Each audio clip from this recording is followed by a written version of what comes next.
Hello, hello, hello, and welcome to another episode of the Blue Oval Podcast. I am Ben Weissel, and joining me, as always, is Garrett Zatlin. How's it going, man? Ben, it was just off of St. Patty's Day weekend, right? Which means luck of the Irish.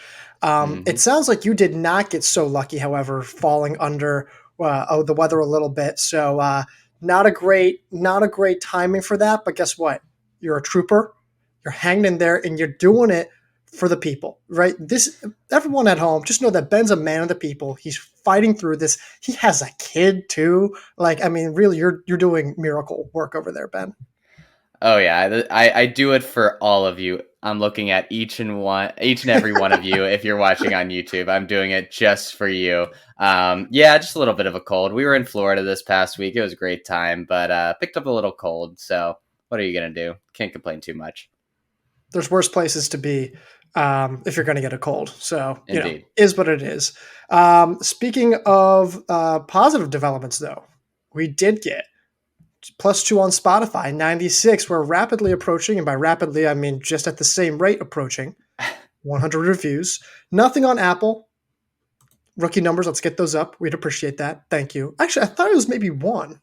It might have been one. I don't know. Maybe. I Maybe I one. will say I think we got our first non 5-star review on Spotify because we're Really? down to 4.9 instead of 5.0, which broke my heart just a little bit. Devastating stuff. Devastating. It was probably my mom. It But was yes, bound to anyway, happen, but it was. I was sad that it did. Shout out to the YouTube comment of the week. That's what we're doing now. That's a segment.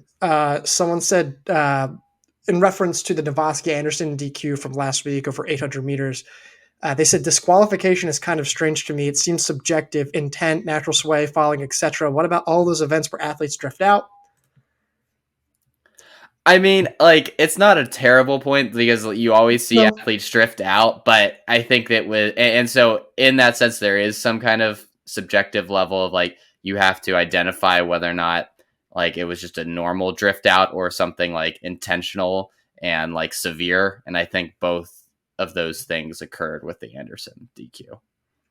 Yeah, I was initially going to be like, "Oh, come on, it's not. It's pretty easy." And then I kind of like thought about it. It's like, well, I guess it's not always that easy. There have Um, been worse instances in like road racing than what Novoski oh yeah, Anderson did, and they have not been DQ'd. So I yeah. kind of understand that. That's a very good point. Well, let's actually get into today's content and slash discussion. We're going to do you want end of season awards? Just talk about those, talk about some of our personal votes. We won't talk about the hmm overall winners. And then we'll talk about transfer market, some transfer news that we have put on the site earlier last week. So, Ben, what do you want to start with first? Do you want to do EOS or do you want to do transfers? Let's do end of season awards first, and we can start off with the best freshman award, which will go with on the men's side. The nominees were Will Sumner, Handel Robin, Isaiah Givens, Gary Martin, James Donahue, Abraham Logosiwa. Hopefully that's how I say it. Vivan Hens, and that is it. Who did you end up voting for, Garrett? I had Handle Robot, and if you had told me going into the national meet that he was going to win this, I would have said, "Did he win the national title?" So he was. I don't even know if he was the best 800-meter runner on his own team, but he runs 147 multiple times throughout the season. Second at Big Tens, makes it to the finals. Runs 147 at altitude, gets hmm third overall after the DQ. It was pretty impressive. Like, it was pretty darn impressive. Absolutely, and for him to overtake Will Sumner, for both of us, is wildly surprising. As you mentioned, I think he definitely would have been one of the front runners for this award. And honestly, I think it was a tough decision between the two of them. He won an SEC title. He made finals, right? In the 800. Yeah, he did. Yep. So I mean, he had a fantastic season, and I don't think there would have been any disagreement on my end if you voted for Sumner. I think Isaiah Givens has kind of like went under the radar a little bit this year, running 355 and then not competing at NCAA's due to illness. If he had run at NCAA's, we could be talking about him for this award, certainly. Yeah, it's possible because if you look at how those mile prelims and finals played Hmm. out, all of a sudden he cracks into that, that final because Yep. especially because he didn't have Thomas Van Appen to then deal with. Or no, wait, what was there? There was some kind of oh no, Van Appen was out of the final. There Hmm. was someone else though I think who stepped out of the prelim, right? That was Givens. It was just Givens. Right. I didn't know if there was anyone. Okay, maybe I'm just confusing it. I thought there was someone else. There may not have been. Um, but yeah, like he had a realistic shot, so it's a little unfortunate for him. So is Givens the third guy that you would have given? Um, I think either him or Martin. I think you probably give the edge to Givens just based off qualifying individually. I'm having a hard time figuring it out because I think my third option would have been Abraham Longoswia Longis. Hmm. I'm sorry, the guy from Hofstra. I'm sorry. 1339. Yeah. The only true freshman under 1345 for that distance. Like if you look at the 5K or even the 3K, like there's really no true freshman there. Yeah. And the fact that he was in there and he actually ran a couple 5Ks really fast. To me, I think that matters. And I think it gives him some stock over Martin, who was maybe not super consistent in the Hmm. mile. Or, Hens and Donahue were 357 milers. They weren't 356 or 355 milers. So that's just what I would have gone with, but I think it's pretty clear cut. Handle Robon and then Will Sumner. Yeah. Agreed. Yeah, we might have a heir to Alex Masai on our hands, which would be really interesting. Hopefully, maybe not the Yeah. way he runs races, but in Right. terms of the talent, I think Lagosiwa will be interested to see what he does throughout the rest of his career because he's also one that kind of flew under the radar just because we saw so many sub 1330s this year that a freshman going under 1340 indoors. Is still very, very strong. And you just don't usually see outside of like the Nico Youngs of the world, freshmen running that quickly this early in their career. Let's move to the women rookies. We've got it's Roisin, right? Roisin Willis, Juliet Whitaker, both of Stanford, Hmm. Haley Kitching of Penn State, Claudia Kazamirska of Oregon, Riley Chamberlain of BYU, Taylor Rohatinsky of BYU, Bila Chepkuri of Oklahoma State, and Natalie Cook, Oklahoma State. I think it's pretty fair to say your top choice, my top choice, Roisin Willis, correct? Yes, well, this was one of the easiest awards to vote on. You had to, I mean, looking at this list, I think we could both agree that this is one of the deeper, like, Mm-hmm. award nominee lists that we had for all of these awards. You look through, I mean, the fact that Juliet Whitaker, we didn't even really consider her winning in the Freshman of the Year award. Almost any other year, what she did she'd be a runaway winner, but just because her superstar teammate who like just barely edged her for the national title is running at the same time as her, she wasn't even really in consideration. I mean, you look down further at this list, like Kazimirska was great in her inaugural campaign. Taylor Rohatinsky was good. Natalie Cook showed a nice flash at the beginning of the season before fading a little bit. Like it's just a really deep freshman group this year on the women's side. I think there's actually the slightest bit of an argument for Whitaker. Yes, she fell behind, right? Willis, a pair of two flat Mm-hmm. marks, both to Willis, runner up. But it's that mile prowess, right? That kind of gives her the edge. A 4:33 PR anchors home the DMR coming back from the injured prelims. I think To she was in me, the I four think, by four too, right? Was she like a leg of the oh my four by gosh, was four? she really? I, I need to confirm this, but I thought I saw on Twitter people being like, yeah, she just did absolutely everything. And that's kind of where the argument comes in of like, well, just really what more did she have to do? So I think it's probably closer than maybe we realize. But oh my gosh, yeah, she was on the 4x4. They got last, but not important. Yeah, That's Willis was that's too. crazy Willis impressive was though. too.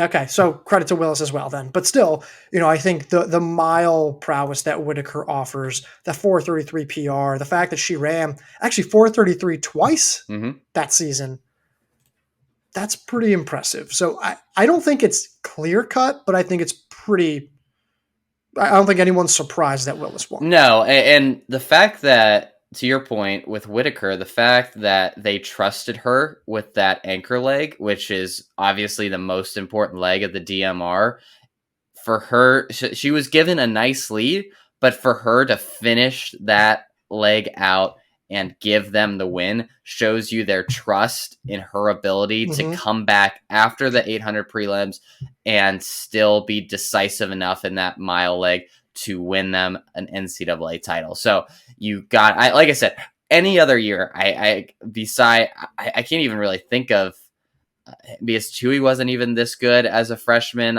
in the indoor season. Like almost any other year, Whitaker is the clear winner here. She just went up against one of the other best freshman campaigns with Willis.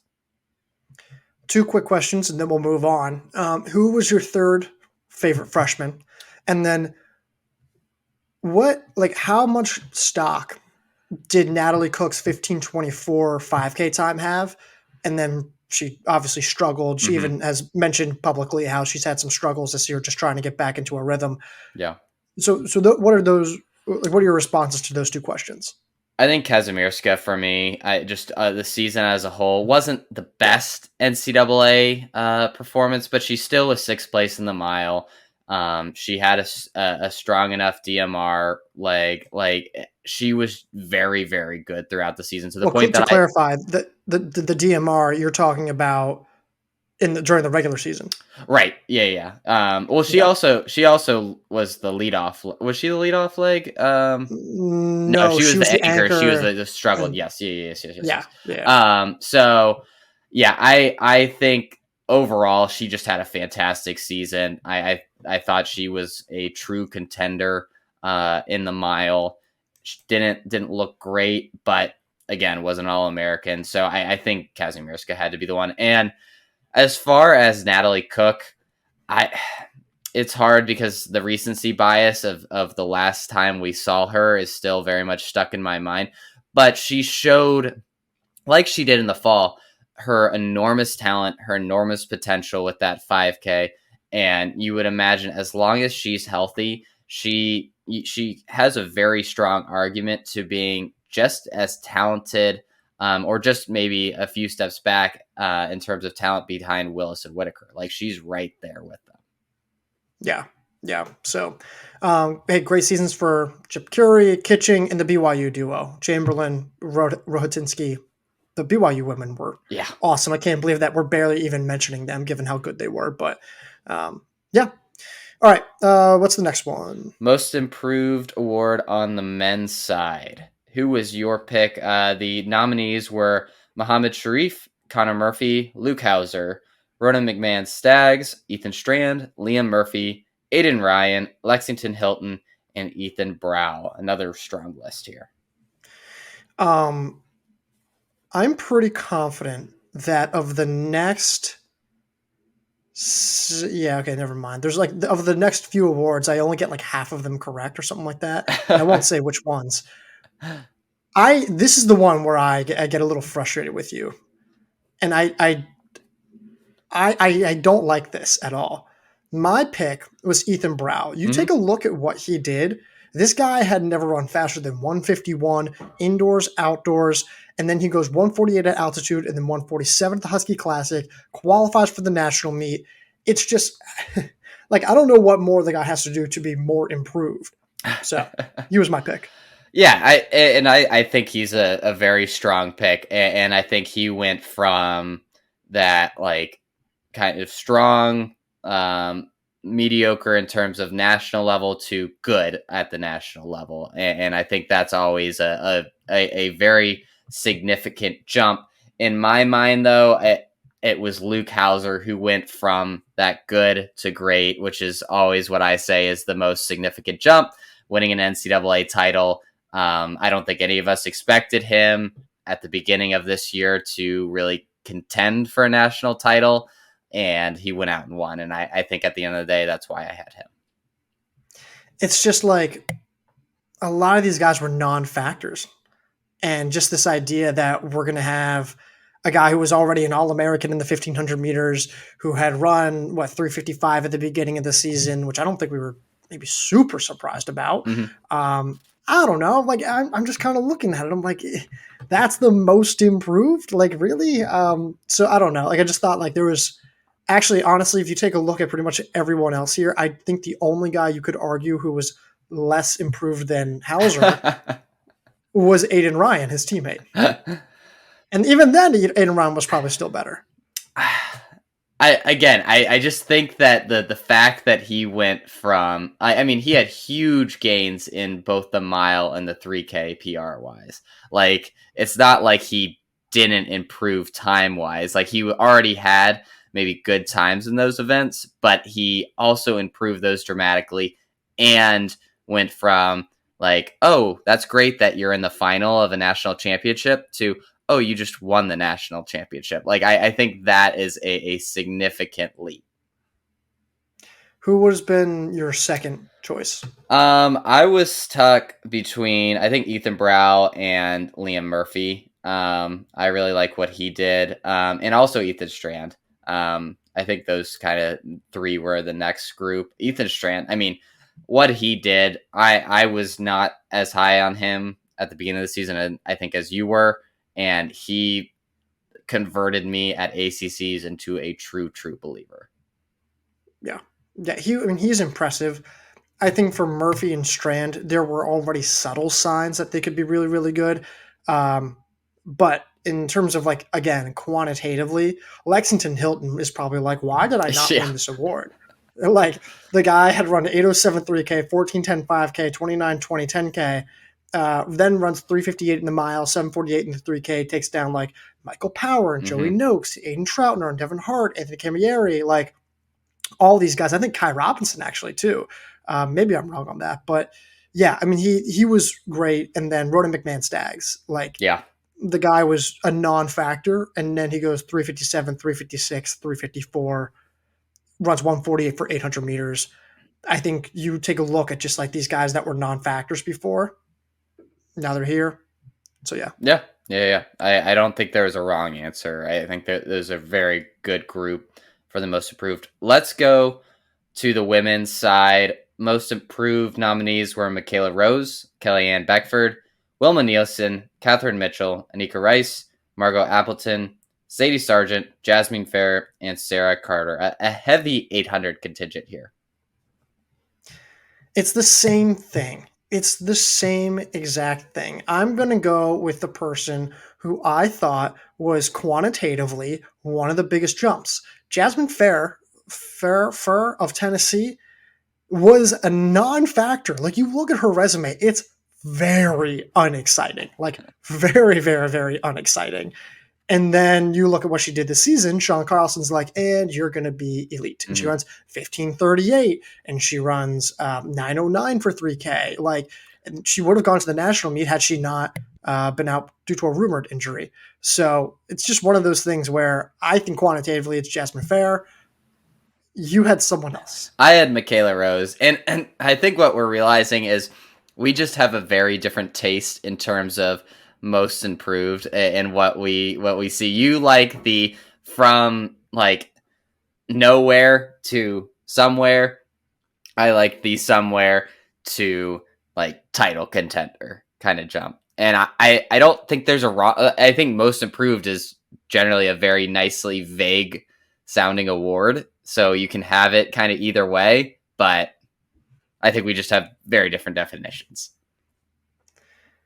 I feel like there shouldn't have to be multiple definitions. That's the thing. Well, it's Like like the I most they've valuable, like in like basketball right now. Everybody's arguing over like what does it really truly mean to be most valuable. Obviously, we have our right, but we're not opinions, but talking about but we're not talking about value. We're talking about improvement, right? And like, I'm pretty sure Rose, yeah, she ran 202 already. And so now we're like, oh, well, now she's third at the national meet. We're like, that's surprising. Like, that's the most improved. Like, if I'm, if I'm some of these other women, I'm like, they weren't factors at all.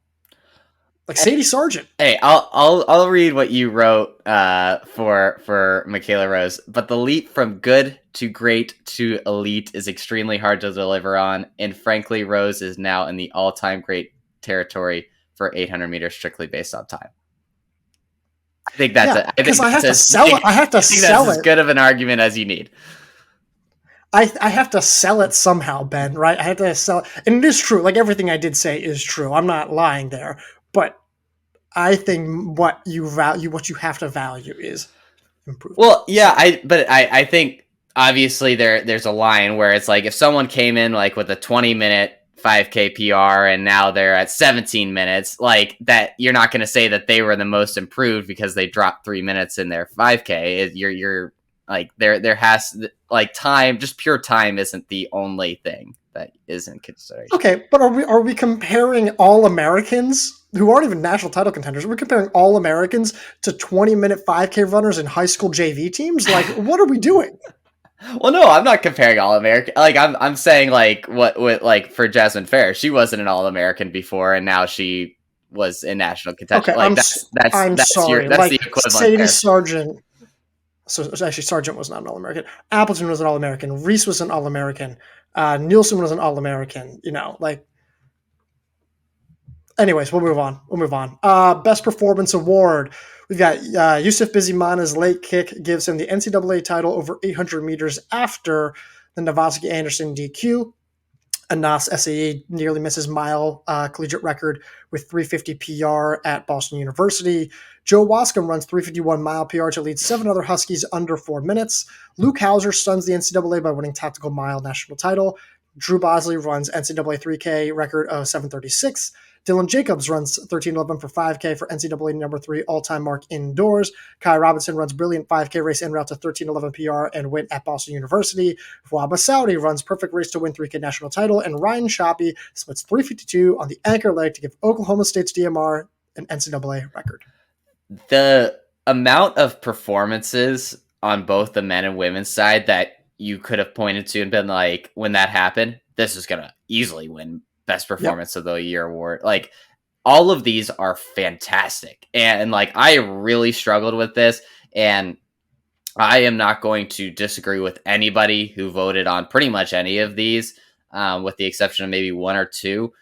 But I ended up going the Joe Wascom runs 351 PR to lead 7 other Huskies under 4. And honestly, it's not because Joe ran 351. It was because like the overall like Washington performance. And I don't know if that's cheating considering like the just volume of runners running as fast as they did for Washington. But I can't think of any other time that we're going to see something quite like that, where maybe in the future we'll see those times replicated, but I don't think we're ever going to see that many men at the top of like the mile or any event of a performance list the way that we did for Washington this year. And I think that race really encapsulates that. And I just think that maybe is the rarest performance out of all of these. So here's the thing. I agree with you, but the problem is that in our criteria, we have to say it's a singular performance. Because if it's a team, if it's a DMR, then it opens the floodgates to like, well, what about everything at any time at all over the place, right? Like then it gets to be like a little bit of a gray area. So if the argument, however, was Joe Wascom ran a 351 PR and oh, by the way, took down a handful of his own teammates that ran 352, 53, 55, 57, right? Like so on and so forth. If that's the argument, I kind of get that. Like that's fine. I don't look at it more as like an overall team thing. I look at it as like an individual result. For me, it's Drew Bosley, NCAA 3K record. I mean, it would have been Jacobs if he had gotten it. It's just an insane record. It's an insane record. The fact that like no one touched it for years and years and years. Nagoose breaks it last year. We're like, wow, wonder how close anyone's going to get them to get barely. And then Bosley's like, I'm just going to smash it. Destroy it. Got it off the shoulder. He just destroys it. And then Jacobs basically destroys it. It was just a really humbling result. It was really cool because I don't know if Bosley would have been the first guy that we thought about. So I like Bosley. Yeah, I thought that was probably my second pick, either that or the Masaudi 3K national title, beating the record holder, beating the guy who was second on the performance list, or second all time in that event as well. But yeah, what Bosley did, I think just the pure like shock when you see the result, and like combined Yeah. with how fast that time really is, just like globally, I think puts it in a class of its own. I'm stuck between what my second one would have been. I think it's either going to be a Nas SAE, like barely missing the Hmm. mile NCAA record, because running 350 is amazing Yep. and getting that close is amazing. But then to compete for the win and like come up this short from the win Yeah. is, I think, really hard against a top level pro athlete, right? Hmm. And almost Bartlesmeyer. Yep. The other one, however, is then Ryan Shoppy's 352 split. It's because Oklahoma State destroys the NCAA DMR record, and they beat Washington, who also runs 916. So, like, or was it not? Did they also run Yep. 916? Maybe they did. Close enough. And that's why I'm like, man, that was really close. So for me, I think I probably would have gone Oklahoma State DMR. Ryan Shoppy, you have to give Ryan Shoppy the main singular performance in Yep. that. But um, yeah, I think that's where I'm that was going. another one where you were just stunned to see like just how fast. Like when you looked at the split, you're like, he really ran that fast and Yeah. held off Kieran Lum, who has run 352 this year. I didn't see that coming from Shoppy, and for him to run that time, and run the so poised, and just take home the win in record time. Yeah, I think that's an excellent pick as well. Anything else before we move on to the women? Let's move on. Best performance for the women nominees.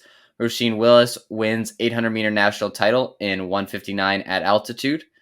Caitlin Tui runs NCAA record of 4:24. Caitlin Tui runs NCAA 3K record of 8:35.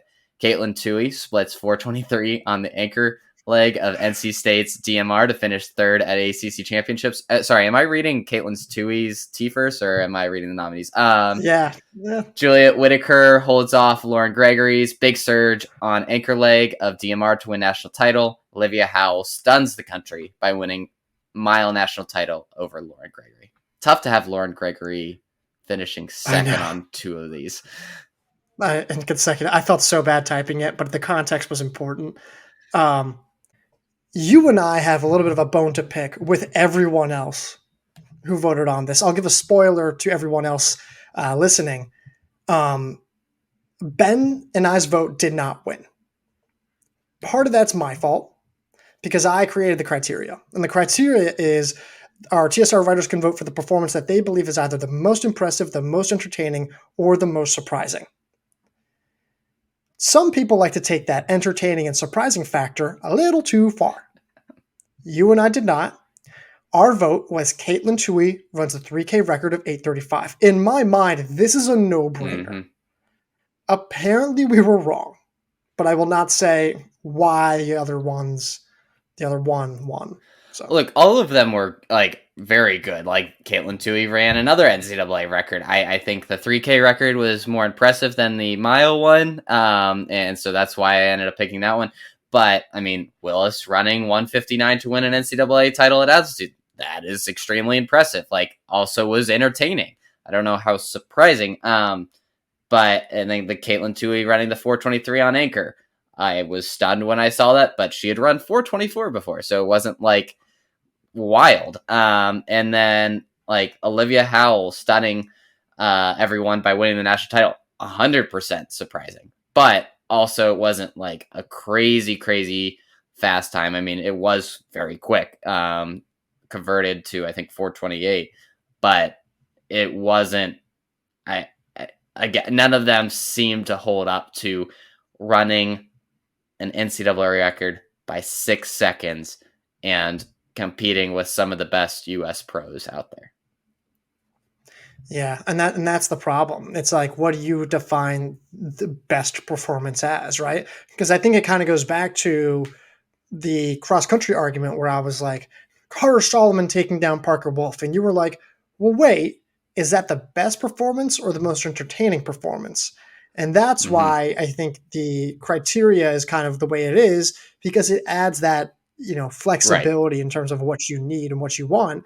Um, what would have been your second best performance? I mean, an NCAA record is hard to say no. I'll go with Willis though, running 159 at Yeah, altitude for an NCAA title. I mean, just a phenomenal like time way she ran the race to win a title. I think that kind of gets a little bit of everything right there. I agree. I agree. So, all right, before we give away too much, let's move All on. right, let's go to best team slash distance coach award on the men. We had the nominees of Andy Powell, Dave Smith, Chris Miltenberg, Vin Lanana, Ricardo Santos, Jeremy Sudbury, John Gondek, and Marcus O'Sullivan. Real quick, I'm going to read those back with some teams just to give Oh, yeah, context. there you go. Andy Powell, Washington; Dave Smith, Oklahoma State; Chris Miltenberg, North Carolina; Vin Lanana, Virginia; Ricardo Santos, Stanford; Jeremy Sudbury, Iowa State; John Gondak, Penn State; and Marcus O'Sullivan, Villanova. Sorry, go ahead. Who did you have as your selection? Andy Powell. I had Andy Powell. I think this was one of the easier ones to pick. A lot of good coaches in this group, but I just haven't seen the dominance in the mile and just quite frankly, just the overall potency in every event, distance event that Washington displayed this year made Andy Powell the clear selection in my mind. Who was your second? I think Dave Smith. Yeah, it's either him, and I can't believe I'm saying this. It's either him or John Gondak. Yeah, I think that was the only other one. Ricardo Santos had a chance if his top trio went crazy, Yeah. but they just didn't have the best season. And so I think John Gondak's probably the only other guy that can make that top three. Yeah, Iowa State had just as good 800-meter runners. Like their firepower was probably better than Penn State's, but Penn State had six guys at 148 or faster. And oh, by the way, of those six, five of them are underclassmen, which And is they insane. also got the best finish at NCAA's too in the 800. And they went 1-2 at Big Tens. Mm-hmm. It's pretty impressive. I mean, Penn State was not really having a great few stretches for a Mm-hmm. couple of seasons where they just weren't factors like they used to be. Now they're kind of coming back where it's like, oh, are they 800U again? I think Iowa State, Texas A&M will have some Yeah. arguments. Ole Miss will have some arguments to be had. But that's kind of why I like Gondak. Sudbury would be up there. I don't know. It's either him or Dave Smith. I mean, what Dave Smith did, he just developed three or four guys who were just truly elite. Yeah, I think what Dave Smith did to create the DMR team to get that record, I think he pushed every right button. He had guys like Shoppy and Meyer running really well, and then had arguably the best runner in the country develop this year under his tutelage in Fawad Masaudi. For him to run as well as he did in the DMR to win the 3K. I mean, these were just things that we did not expect from this Cowboy team on December 1st. No, no, but they were really impressive. Everyone made the leap. I Mm-hmm. mean, Meyer was already there. Meyer already made the leap. Um, but yeah, very, very, very impressive. Anyone else that you wanted to highlight? Not particularly. I think we covered it. I mean, Marcus O'Sullivan, I think, like we said, it was a shame that we didn't see Villanova's DMR at their full potential. But I thought they had a very solid season. We just didn't see anybody really stand out at nationals. Yeah, I agree. I agree. All right, let's move on to the women's coaches. We got Dilshy Taylor, BYU; Mauricia Powell, Washington; Shalane Flanagan, Oregon; Lori Hennis, NC State; JJ Clark, Stanford; Nick Steniff and staff for Alabama; Dave Smith, Oklahoma State; Matt Sparks, Notre Dame; Joe Franklin, New Mexico. And I'm realizing I did not add the write up for Matt Sparks. Sorry, Matt Sparks. So I had JJ Clark here. I don't think you did though. I did not. I had Dilshy Taylor. I What? think both are excellent selections, but at the end of the day, I think what JJ Clark did, taking two true freshmen and obviously super, super talented, and getting them to go 1-2 in their first NCAA championships, I think is just incredible coaching job. And also underrated, like to be able to get, what was it, Melissa Tanaka ready to run that DMR leg. I mean, we talk a lot about Willis and Whitaker doing what they did for Stanford to win the DMR, but they don't win without Tanaka. Tanaka Right. is really the reason why they do. She gave them the lead and they never looked back. And I don't think anybody expected Melissa Tanaka to be the reason why the DMR was won one way or the other. For me, it's Diljeet Taylor. I mean, this BYU team is so young. There were so many women who were not proven or still had to break out or were struggling. And this team was so insanely deep, so well rounded from a distance perspective. Here's what I kind of basically wrote for Taylor. It's freshman Riley Chamberlain, Taylor Rohatinsky basically qualified for the mile if they wanted to. Rohatinsky scratched. Mm-hmm. Sadie Sargent involved into a true national caliber name, 435 miler, 857 3K. Lexi Halliday, Lowry became far more versatile and is also a 3K national qualifier. McKenna Lee ran 54.45 for 5,000 meters. Jenna Hutchins, this was a big thing. She began to rebound after struggling for her first year. Aubrey Frentheway was a top 10 runner in the 5K. Claire Seymour had, again, the greatest peak. We don't know how she did it to earn All-American honors in the 800 meters. Alina Ellsworth was already a top 800 meter talent, missed the national meet by that much. And it's just insane. This is a very young team. It's an unproven team. It's a team that's supposed to be like reloading, and they just like, no, we're actually just as good as before. And like, to me, that's unbelievable coaching. From a depth perspective, no one had a better season developing their entire roster than Diljeet Taylor. Like what she did, and we've talked about this many times throughout this season, how excited we are for BYU's future and how you can just see the roadmap to get back to where they were a year or two ago, just based off of this season, because you saw so many people taking big strides, and not just like strides from like way far away from NCAA contention to like on the fringe. No, they skipped that step. They went straight into NCAA like qualifying contention. Like they went right in there. A lot of, like you said, you listed all those women that qualified for nationals or were right there. It was a really, really just impressive performance. They didn't have anybody really besides Seymour really push for those All-American honors necessarily, but they just were so incredibly deep, and despite being very, very young. So it would Taylor have been your second choice? Oh yeah, no doubt. Yeah, I'm not sure. Clark was probably my second choice. It's a little, yeah, because I mean, I would have said Washington, Mauricia Powell, but they just didn't run well at nationals at all. No. Yeah. All right, let's move on. Yeah. All right. Most valuable runner on the men's side. Nominees: Dylan Jacobs, Fawad Masaudi, Drew Bosley, Anas Esai, Joe Wascom, Luke Hauser, and Yusuf Biziamana. I think we both agreed on this one. We did. Fawad Masaudi was our pick. Different conversation, however, from our rankings. And that's because well, I think this is a value pick. Mm-hmm. And you know exactly, and I knew you would understand me on this, which is why I knew this would be a good podcast discussion. Because we even like talk about it in the article. Masaudi, what he brought from a value standpoint, being able to go in the DMR and being able to expand to the mile 3K, work effectively, take down record holders, title contenders, tactically great. Yeah, I think it was Masaudi.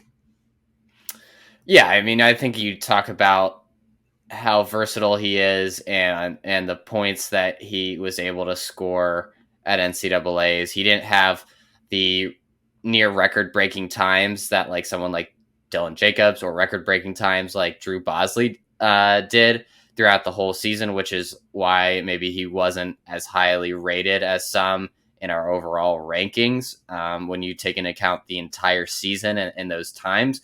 But just purely for a guy that you want on your team at nationals, there was really no one better and no one you wanted more than Fouad Masaudi. Yeah, I mean, I would understand the Jacobs argument. I would. I mean, Mm. I think there's an argument there, but I'd agree in terms of utility. I think you're getting the most out of Masaudi. So, outside of the Jacobs and Masaudi, who would you have said third? You see, it's hard because I would have liked to have gone with one of the milers, but neither of them were top two in their own event.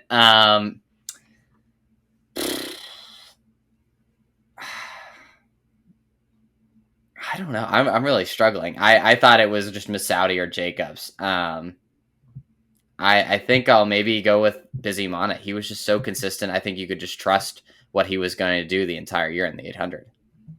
Yeah, it's either him or Bosley. I mean, the 3K, the two top three finishes, like Mm-hmm. that's pretty darn good.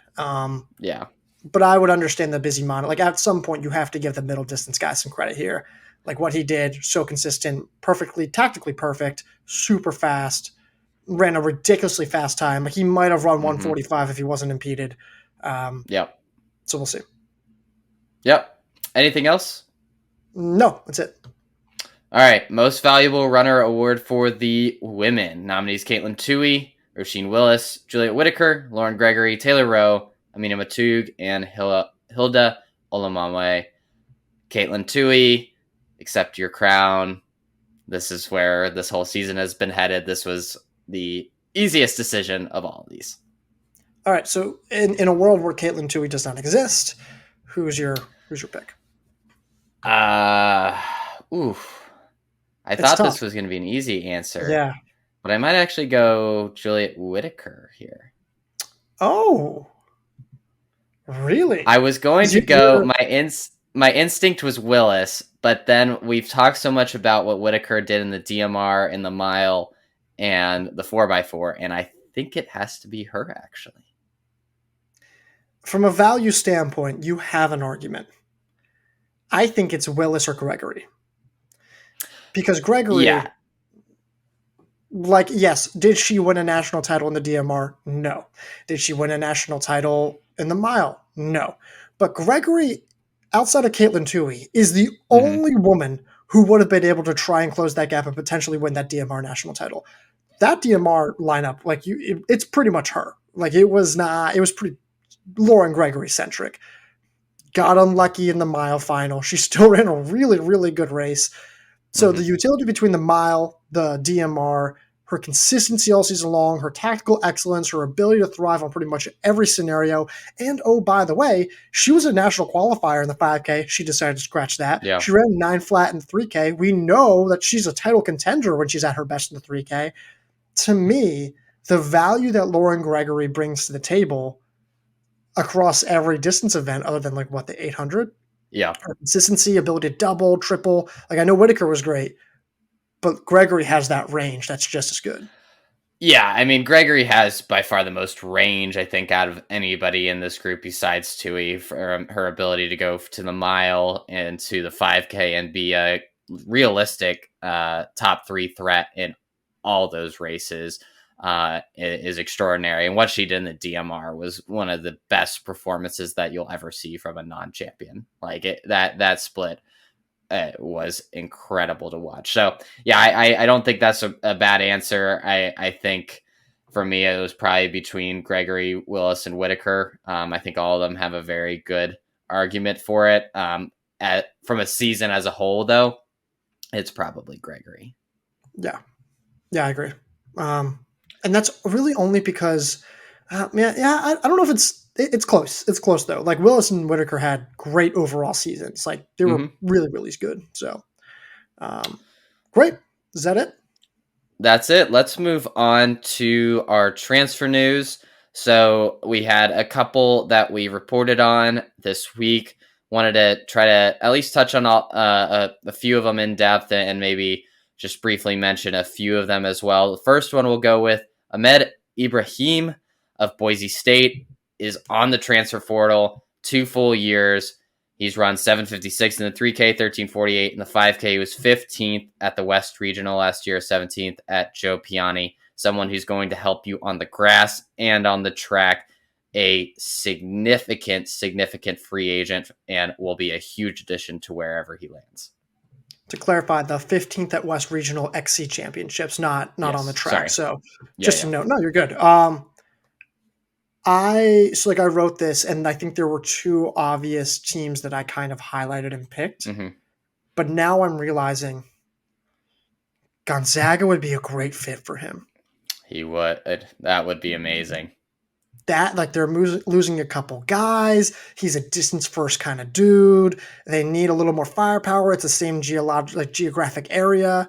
He would be a really good fit. Like, he's not going to be a home run hitter, but I don't know, man. I think that would be a really nice spot. The other one that I've thought a lot about, Cal Poly, makes a ton of Oh, sense. yes, it does.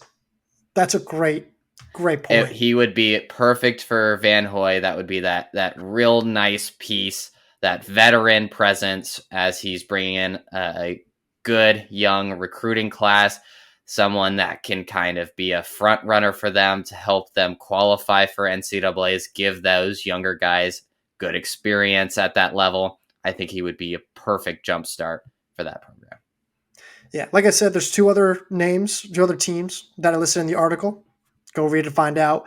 But yeah, I agree. And here's the nice thing about him. He's just valuable, right? He holds a lot of good value. You can plug and play in anywhere. He still has a high ceiling. Like, he could be that low stick that you need him to be. 2 years of eligibility, like, from a value standpoint, great. He fits anywhere. Yeah, he does. Let's move. Sorry, go ahead. I'll let you take it. The next up, Abdirizak Ibrahim, also on the transfer portal from New Mexico. He has 1 full year of eligibility left. Talk about someone who can fit anywhere in any event. 341 in the 1500, 357 miler, 748 in the 3K, 1332 in the 5K, 2-time cross-country All-American, and was 84th at the national meet last year. Someone who can be that front runner, can be that low stick for a program, or could be that last piece, that next scoring potency piece for a national title contender. Where do you kind of see him going, maybe besides some of your obvious picks that you had in the article? Just a note, he also has a 356 altitude converted mile. So just to throw that out there. So there was 1 or 2 teams that I kind of threw out there. But now as I kind of think about it a little bit more, I can't help but think kind of has a little bit of like Oklahoma State vibe to him. Yeah. Kind of like can be really good in the mile, can move up to the 5K, cross country, be just as effective. He kind of reminds me as like almost like an Alex Mayer kind of type, like maybe Fawad Masaudi. I don't know. Like Dave Smith has no problem and has had a history of no problem going after JUCO guys, going after guys from overseas, and I think he kind of fits that vibe. And you think about teams that kind of need that extra umph, that are going to need to replace firepower. Oklahoma State could be that team. Yeah, I mean, he would keep them up at the level that they want to be at, where they were this past season. I think that would be a great fit. The other school that I had listed, Arkansas, he seems like just a Razorback, like a great target. They're going to need to really refresh and rebuild. He's only has that 1 year of eligibility, which is a little bit of a hamper for them. But we've seen Arkansas go from knee deep in a rebuild to podium contender in the blink of an eye based off of a few good transfers and a few good recruits. He would be a huge part in them going from where they were last year to being much more contenders if they can get him in another piece or two. What was it? What was the year? Like 2019, was it? Was it when they got Kemboy and they got Chabosin, and they got McLeod, your old teammate. They got they brought back Boyd from a redshirt year. Yeah, like it was something crazy like that, and they were just a completely different team.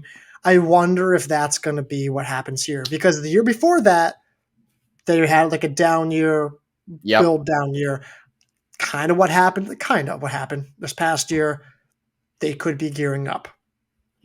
We'll see what happens. I could absolutely see that happening. All right, next one I wanted to touch on Annabelle Eastman, George Mason to Providence. 1 full year of eligibility, 923 in the 3K, 945 steepler, 83rd at the Winter Cross Country Championships, 92nd at NCAAs in the fall of 2021. So good experience at the national level on the grass and the track, I believe.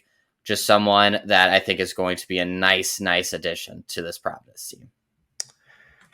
Providence loses a few women, but not many. They actually bring back a large handful of their team from last year, and actually a lot of their top scorers from last year as well. Mm-hmm. Eastman brings stability. She brings a veteran presence. You know that she's going to probably deliver on the national stage, historically speaking. And I feel personally like she can be an All-American caliber kind of low stick at her best. I think there are moments and flashes of that throughout her resume. They were 16th last year, the Providence women were. Mm-hmm.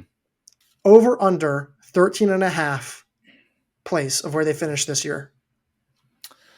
I'll go under, and I think they just need Eastman to be like a solid scorer in that scenario, really. Like, I mean, if she can be kind of a third scorer for them, I think they're right there. Yeah, I think it's easy to be like, oh, they got this one name and now they're going to be so much better. But like last year, what they didn't have is they didn't have a ton of stability. There were like a handful of gaps, and you're like, well, what's going to happen here? And they were a great team. But now this team is another year older. Eastman plugs a gap. Like those small things make all the difference, far more of a scoring difference than some people realize. It cuts down on points dramatically. Like if someone already has like a compact top five and they add a new low stick in there, that does nothing for the team score than like, hey, your fifth person's 100 places back, but we added someone who cuts down like 70 of those places. So yeah, that's why I like this move. I agree. Yeah, if she turns out to be that All-American low stick, that's great. But really, they just, like you said, need someone to bolster their depth, to make sure that their fifth scorer isn't so far back that what their fourth scorer was last year is now their fifth, and that's going to be a huge boost for them. Yeah. All right, let's talk about Vinny Mauri, headed from Arizona State to Notre Dame. I thought one of the biggest bits of transfer news that has flown under the radar a little bit. 1 cross-country season, 2 seasons of indoor-outdoor eligibility. He's run 149 in the 8, 341 in the 1500, 755 in the 3K, 1339 in the 5K. He was 9th at Pac-12s this past year in cross-country, 11th at the West Regional, and 87th at NCAAs, all on the grass. He is someone we don't really talk about having the best range in the country, but he is right up there. He started out as just a very traditional middle distance guy, but has turned into a great cross-country runner, someone who's run 1330s in the 5K. I think he is a fantastic pickup for Notre Dame and is going to help them so much next year. You don't usually hear about a 149 800 meter runner qualifying for the National Outdoor Championships in the 5K. That's extremely rare, and the only times you do hear about that are from the guys who are just so ridiculously good that they can run a 149 in a time trial kind of thing, like an Ed Cheserek kind of thing. Like those are really the only instances where you hear about that. He's incredible and like tactically pretty solid. The cross country value that he brings is really good. Like he was very underrated this past fall, and like 87th at NCAAs for a Notre Dame team that had a not great postseason. Nope. Their postseason was pretty shaky. They luckily returned a lot of their team, but now they just get to add someone who stabilizes it, a lot like Annabelle Eastman. So not only that, but the diversity on the track. He's from a value standpoint, huge. Yeah, I mean, he's going to score plenty of points at ACCs, and he should score. He has the potential to score at the NCAA level on the track as well. And he's going to be someone that could be a low stick for them, or could just be, like you said, that fourth scorer who finishes 80th and gives Notre Dame a fighting chance at a podium finish because that back end doesn't fall off very much. They got a lot of young guys who are coming into their own, and he kind of turbocharges their lineup for the next year, at least on the grass, while still providing plenty of surplus value on the track. I am very excited to see how this goes for them. Yeah, I remember we posted that in the Slack, and you're like, "Oh my gosh, what a great pickup!" And you're right. But it was, it was fun seeing that. All right, who does the next name? Well, let's just run through. So I'm gonna just read off 4 quick names here, and you can kind of go into them as you want. Thomas Chasen, Colorado State to Portland. He has 1 full year of eligibility left. Michaeli Caesar, Cal State Fullerton to UCLA. 1 cross country season, 1 outdoor season remaining. Carter Cheeseman, Notre Dame to Belmont. He has 2 full years of eligibility. And Sanel Misando, Colby Community College to Iowa State, 2 full years of eligibility remaining. Out of that group, who do you want to focus in on real quick? Masando. I mean, Iowa State does this. They go to the JUCO market. They find a superstar long distance guy. They bring him in, and he has a massive impact. Iowa State needed desperately a greater long distance presence for cross country. They're stacked in the middle distances, but they're going to be losing a couple guys from last fall. They didn't make it to the national meet last fall. They were fine. They weren't great. They just needed more firepower, more low stick presence after losing Wesley Kiptoo and Festus Lagat and a handful of other guys who I'm not even thinking of. And so Sanel Masando was a JUCO champion in cross country, JUCO champion in the 3K, JUCO champion in the 5K. He screams like, I'm going to be a JUCO transfer and be your low stick and cross. Like, I'm going to be an All-American. And he could be really, really dangerous. Now it's just a matter of how do they build around him. Yeah, he doesn't have like PRs on the track that scream All-American, but what he did on the grass, he beat Patrick Kiprop at Chili Pepper last year. Like, he is a monster on the grass and should be very, very good. Like you said, has all the makings of a pure low stick for Iowa State. Someone that I think we're going to have to look at pretty hard in our top 50 rankings probably this summer when we're doing our cross country rankings. He's going to be a huge pickup for them. And the fact that he has 2 years of eligibility is huge for Iowa State team that might not be ready to compete nationally next year, but should be in 2 years. Very good point. Very, very good point. Thomas Chasten, very underrated name, I think. I think Portland's getting a really nice talent. At the very least, just solidifies a lineup that obviously had a fluke day last year. Michaela Caesar, she could bring some stability. She's improving a lot to UCLA. And Carter Cheeseman, going to be one of the next Belmont's stars. And, so that'll be exciting. But he's actually improving recently, which is clutch. That'll be nice to see, and Belmont might actually be the benefactors of that. He has taken a big step forward and started to fulfill a lot of that promise he showed in high school this past year. Ran a few times for I think was pretty consistent presence in Notre Dame's cross country lineup. Didn't have a ton of fantastic performances. Was pretty solid. Ran 7:59 in the 3K. Has 2 full seasons. This is a Belmont team who has been rebuilding a little bit over the last year or two, but has a good group of guys at this point, but doesn't really have that like potential low stick, like lock to be all regional performer at the South Regional. He provides that, and I'm excited to see what they can do. Ben, I think that's it. I think we got through it all. This was a fuller episode than I think we expected. Yeah. I think we got done the end of season awards, and I was like, oh, this is going to be a little bit longer. But no, this was great. Thank you, everyone, for listening. 5-star ratings and review on Spotify, on Apple. Go subscribe on YouTube. If you leave a comment on YouTube, we will try to read it, especially if it's entertaining enough, for sure. Yeah. So go to YouTube, go subscribe and help us out there. Like, comment, subscribe, whatever the kids in these days say on YouTube. But content, end of season awards. If you want to go check out who actually won those awards from all of our writers, D1, D2, D3, all out on the site. We've got Raleigh Relays previews coming up. If this is released on Wednesday, it might actually be coming out soon then. Mm-hmm. We got a few other things we're working on. I don't want to like totally spill it yet, but a few things in the works. And that's it. Sounds good. Well, until next week, Garrett, I'll talk to you. I'll talk to you.